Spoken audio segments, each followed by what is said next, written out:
Hello, English learners, and welcome back to the Roy English Podcast. I'm Roy. And I'm Lily. We're so glad you're joining us today. Today, we're diving into a super interesting topic, how to talk about secrets like a native speaker. Have you ever wanted to express that you're revealing a secret, keeping quiet, or maybe heard some juicy gossip? Well, this vocabulary set is for you. We're going to unlock some essential idioms and phrases that will make your English sound more natural and boost your confidence in daily conversations. That's right. Mastering these words will help you understand and use English in a more authentic way. You can find today's vocabulary list in the video description below. Let's get ready to unlock the secrets of fluent English, shall we? Our first phrase is spill the beans. This idiom means to reveal a secret or tell something that was supposed to be kept private.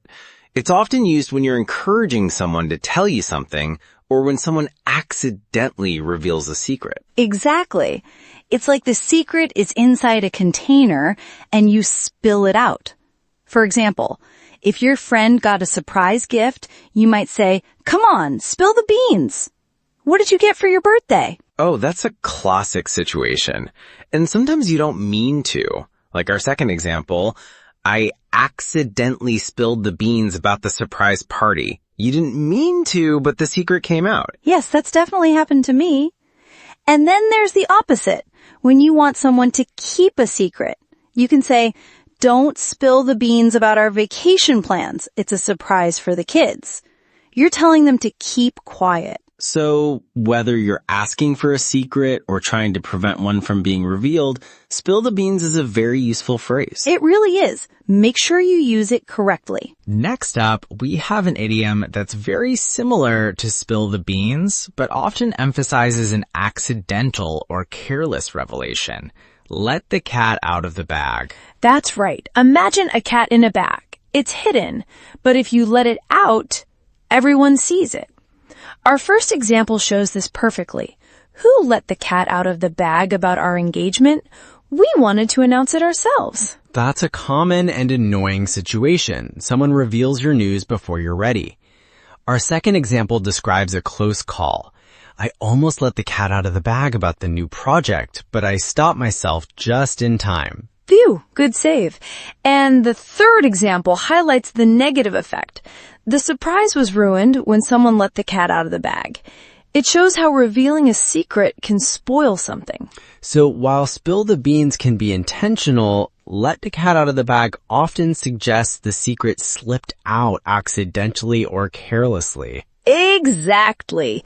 Both are about revealing secrets, but with a slightly different nuance. Very useful idioms. Now let's learn how to talk about keeping a secret. The phrase is keep it under wraps. Imagine something literally covered up or wrapped up so no one can see it. That's a great image. It means to keep something secret and not reveal information to others. For instance, we need to keep this new product under wraps until the official launch. It's important to keep the information hidden until the right moment. Exactly, and it applies to personal secrets too. You might ask a friend, "Can you keep it under wraps? It's a surprise party for Sarah." You're asking them to promise to keep it secret. Yes, a very common request. And for bigger, more serious matters, like our third example, the company tried to keep the financial problems under wraps, but the news eventually leaked. This shows that sometimes, even if you try to keep things secret, they can still become known. So, keep it under wraps is perfect for when you want to emphasize that something should remain a secret, whether it's a new product, a party, or sensitive information. It's all about maintaining secrecy. Very useful for business and personal life. Moving on to our next phrase, behind closed doors. This means something happens in private, without the public or other people present. It often suggests something sensitive or exclusive. Yes, it literally means not in public. Our first example, the committee made the important decision behind closed doors. This implies the meeting was private and the decision wasn't made in front of everyone. That's right. It suggests a certain level of privacy or secrecy, sometimes to avoid public scrutiny. Our second example is similar. They discussed the sensitive issue behind closed doors, away from the media. Exactly. They didn't want the details to be heard by the public or the news. And sometimes you hear rumors about things happening this way, like our third example. I heard they're planning something big behind closed doors, but no one knows what it is yet. So, behind closed doors describes actions or discussions that are not open to the public, often because they are secret, sensitive, or involve private negotiations. It gives you that feeling of something happening secretly or privately. It's a great phrase to know. Our next idiom is bite your tongue.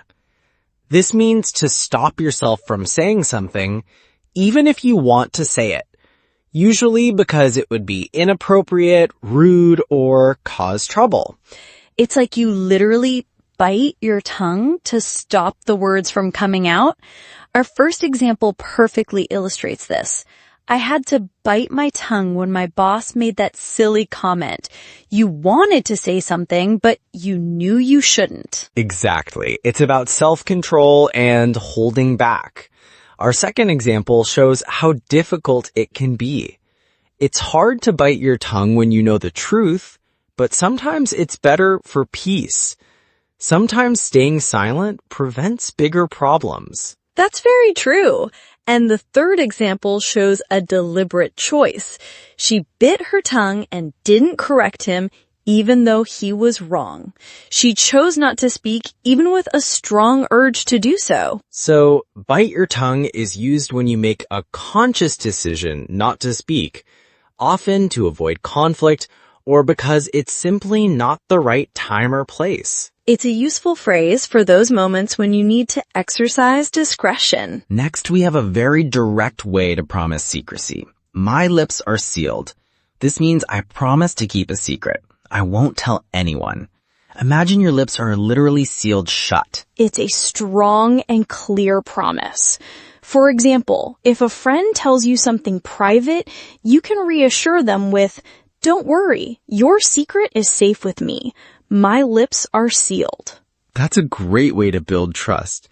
And sometimes someone might ask you for that promise, like in our second example.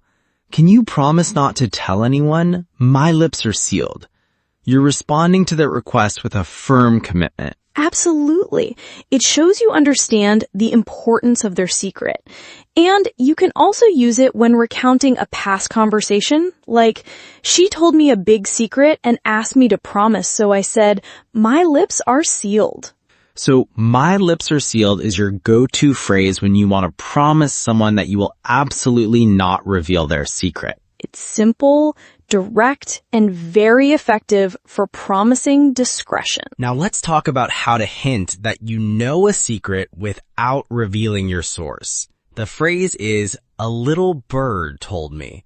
You use this when you heard some information or gossip, but you don't want to say who told you.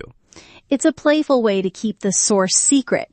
For example, if someone asks, "How did you know about the surprise party?"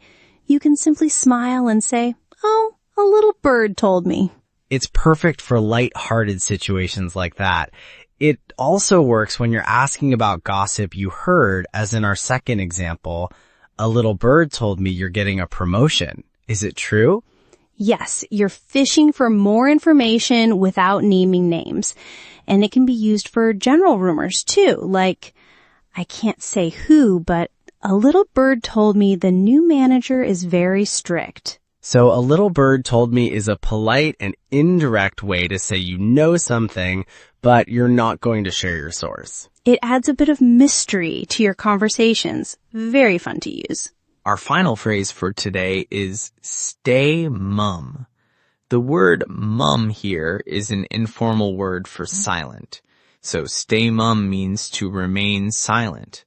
To not say anything, especially when you're expected to speak or reveal information. It's about choosing to keep quiet. Now, our first example is quite serious. The police asked him many questions, but he decided to stay mum.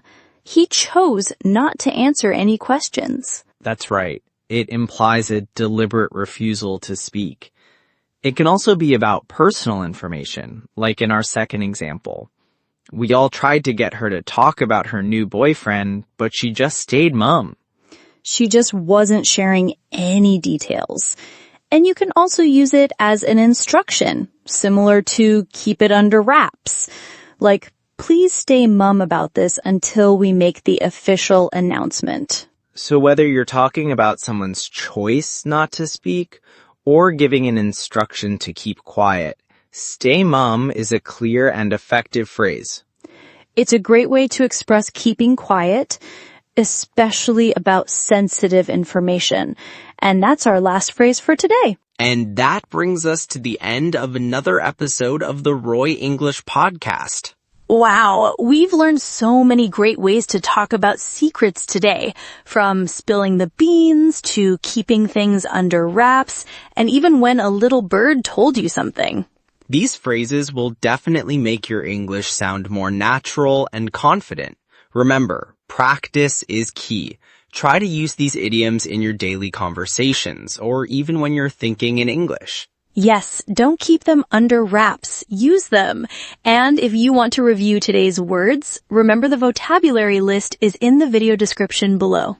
Thank you for joining us on the Roy English Podcast. We hope you enjoyed learning about these secret-related idioms. Join us next time for more English learning fun.